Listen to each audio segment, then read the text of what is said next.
Hello, welcome to a new video, new topic. Today it is renewable energy. The idea here that I can get energy, and we love getting energy. We need energy for so many different things that we do. Human beings need more and more energy all the time. The trick is that we want to reuse it. Meaning to do something again, and of course having energy that is new, so I can make it new again and again and again and again. The problem is most energy on the earth we use, we get from burning things. If I burn something, I can't get it back easily. I can't make it new again. So instead, we have renewable energy, fornybart energy. This is the energy types, the energy sources that I can use over and over and over again. One example is the wind. Wind energy is one example because when the wind blows, this here is going to spin. As it spins, what it actually does, this can turn a generator inside. Now, how generators work, you don't need to know yet. What you do need to know is that a generator can take the movement motion and make it into electricity. You need to know it makes movement change to electricity. When you get further up into school, you get to know about how that actually works. This is great because I can put lots of these in very windy places and they can make lots of energy. They're very effective. The bigger they are, the better they are too, very important.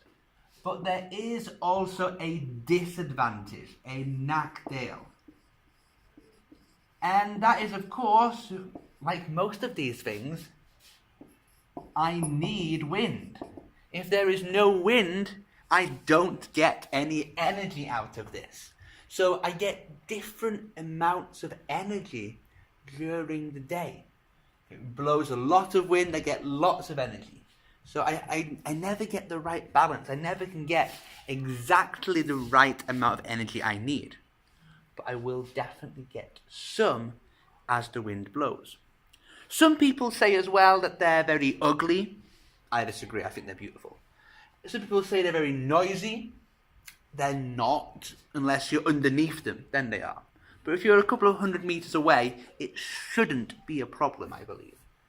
But wind power is there, and because you can see it, people say, oh, it looks bad, it disturbs the view, because we put these in often very environmental places where there's lots of forests or trees or fields, so people think they don't fit in with the nature. Wind power. We also, like we can use the wind, we can also use water. And there's different types of water power. One of my favourites is called hydroelectric power.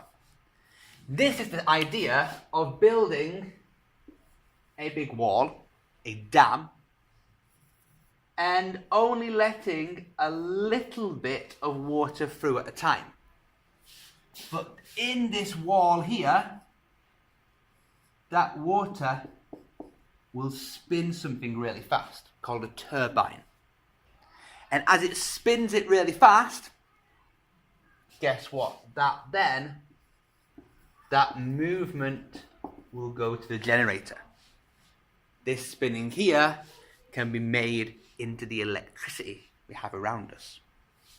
So I have that process there and how that works. It's okay. It's a good system.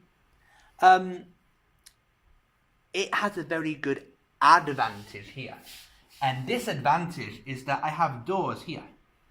And I can turn on or turn off exactly when I want. So if I want extra here, if I have Melody Festival and finish, lots of people go to their bedrooms, get their phones, put the kettle on, whatever. I need more energy really fast. I can open these doors, let my thing spin, and get energy really, really quickly. It's a really good thing. I am in control, unlike the wind, where the wind is in control. One problem, though, is all of this here. Because I've got all of my water back here. So often, when I have to make my hydroelectric, I have to close off a whole area and put lots of water in it. So of course any animals living in the area would have to move, or they could be drowned as that happens, so there could be a change in the environment here. And that could be a negative thing, that could be a bad thing. But it's another part of our system. This is very popular in Norway because Norway has all the fjords, so it has lots of places where you can stop the water and fill it up. So it works really good in Norway's environment. Another type of water system instead would be to use wave power. Wave power, of course, you can have the waves moving up and down in the ocean and put things in them and have these different things in the waves go up and down and up and down. And of course, this movement here, you can turn it into electricity. So it's a really effective system as well. Again, like the wind, you can't control when it happens, when there's lots of waves, not lots of waves. And also a bit like this here, there's an environmental problem as well. You're putting things in the ocean. You're putting things in a place where other animals are living. It could be disturbing. Could also be disturbing for humans. You don't have to put these in places where boats will be. So you have to plan very carefully where you would put these things. One of our favourite things, if people think about renewable energy, is actually not to use water. And that's the thing that gives all the plants on Earth the energy. And that would be our sun. Our sun is super bright, of course. And the sun powers all of the plants on Earth. All the plants use the sun for photosynthesis. It's how they get their energy. We can use it in two different ways. We have solar panels, solar cellar, and SoCal? No. Solar cells, what we call PV cells. PV stands for photovoltaic.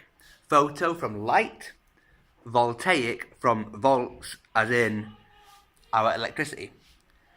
These are the things that can change the light energy into electric energy. Good system. We can also have solar thermal, which would change that light energy instead to go into heat. So it can make hot water for our house, for example. They both have very similar positives and negatives. One, we don't have to think about it. If there's sun, these will just work and they will collect energy. Great system. There's also a benefit here that these happen every day. There's going to be sunlight every day. They can take some energy. The wind might be no wind for 3 or 4 days. However, again, these will get much better on days when it's really sunny. There'll be much more energy in these. They're not reliable. You can't say you will get X amount of energy on this day. You get different amounts every single day. So it's not always the perfect system. The last system to talk about is one that's a little different. It's to do with our Earth. Because our Earth itself gets hot. And if I go into the middle of the Earth and I dig down, it gets hotter and hotter. The Earth has a lot of heat energy inside of it, and it's going to keep that energy as well. It's not going to run out of that energy anytime soon. So what we can do is we can go very slightly into the Earth. Energy that is called geothermal. Geo from geography, so meaning Earth, and thermal for heat. And what I can do is I can set up systems where I can have pipes that go into the Earth, and there's something cold going in, but in the Earth it's hotter, so you get the heat coming out. These can be very expensive because you have to dig quite a long way sometimes, and not everywhere on the Earth is as good for this. Somewhere like Iceland, for example, has lots of volcanoes, so there's lots of very hot Earth very close to the top of Iceland, so you can get it very easily. In Sweden, you have to dig a long way, and you only get maybe a few degrees difference, so it's not a big difference. But in some places, like Iceland, almost all of Iceland's energy is actually like this system here. So that is going to be a great system for them to be able to get their system working. That goes for all for now. We'll leave that there, and there'll be another video later on. Answer the questions, good luck. Thank you very much.